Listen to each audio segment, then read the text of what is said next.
HQ-9 চীনের সমরভাণ্ডারের অন্যতম কার্যকর সমরাস্ত্র। সম্প্রতি এই আকাশ প্রতিরক্ষা ব্যবস্থা হাতে পেয়েছে ইরান।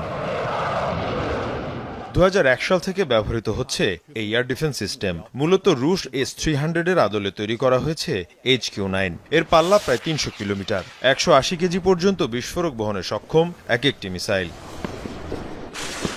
মিডল ইস্ট আই সহ মধ্যপ্রাচ্যের বিভিন্ন গণমাধ্যম বলছে, ইসরায়েলের সাথে 12 দিনের সংঘাতের পর যুদ্ধবিরতি চলছে ইরানের। এই সুযোগে নিজেদের আকাশ প্রতিরক্ষা ব্যবস্থা শক্তিশালী করতে জোর দিয়েছে তেহরান। তারই অংশ হিসাবে চীনের তৈরি ক্ষেপণাস্ত্র ব্যবস্থা তেহরানে পাঠানো হয়েছে।